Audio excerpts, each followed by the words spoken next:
Rouleaux de jambon et fromage pratique, délicieux et très faciles à faire.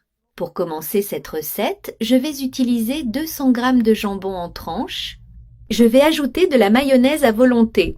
Maintenant, je vais répéter le processus avec 2 autres tranches de jambon, en appliquant la mayonnaise pour s'assurer que chaque couche adhère bien.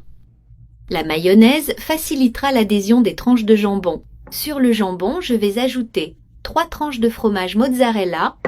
Pour cette recette, il faut peu d'ingrédients et le processus est très simple et sans complications. Je vais ajouter de l'origan à volonté.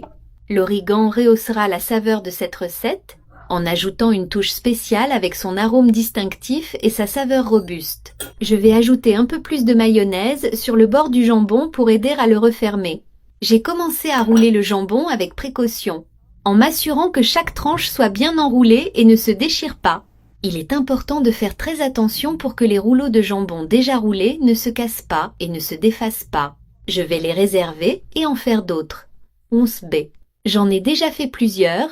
Maintenant, je vais les réserver et préparer la partie panure. Je vais ajouter une tasse de farine de blé. Dans un autre récipient, je vais ajouter 4 œufs, 2 cuillères à soupe de lait. Je vais mélanger ces 2 ingrédients.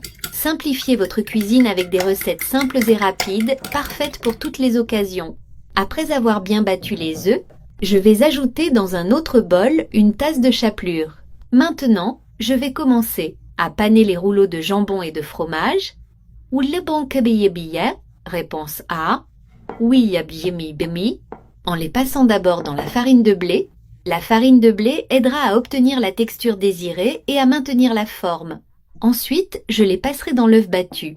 Puis je les passerai dans la chapelure. Avec ces 3 couches, nos rouleaux de jambon et de fromage seront plus croustillants et dorés, donnant un goût merveilleux. Pour renforcer la panure, je vais les repasser dans l'œuf, en couvrant tous les côtés. L'œuf aide également à ce que la chapelure adhère mieux au rouleau de jambon. Et pour terminer cette partie de notre recette, je vais les passer une dernière fois dans la chapelure. Une fois cela fait, je les mettrai sur une assiette et je les réserverai pour faire la même chose avec les autres jusqu'à ce qu'ils soient bien panés. J'ai déjà fini avec tous. Maintenant, je vais les ajouter dans une poêle avec de l'huile pour les faire frire jusqu'à ce qu'ils soient bien dorés. L'huile est chaude, ce détail est très important. Je vais en mettre 3 à la fois et attendre qu'ils dorent. Réponse. Si nécessaire, vous pouvez les retourner. Maintenant, nous allons les sortir de la poêle et les transférer dans une assiette.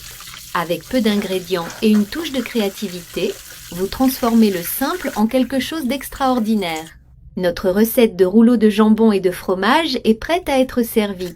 Ils sont croustillants à l'extérieur avec une croûte dorée, tandis que le fromage fondu à l'intérieur offre une texture crémeuse et douce.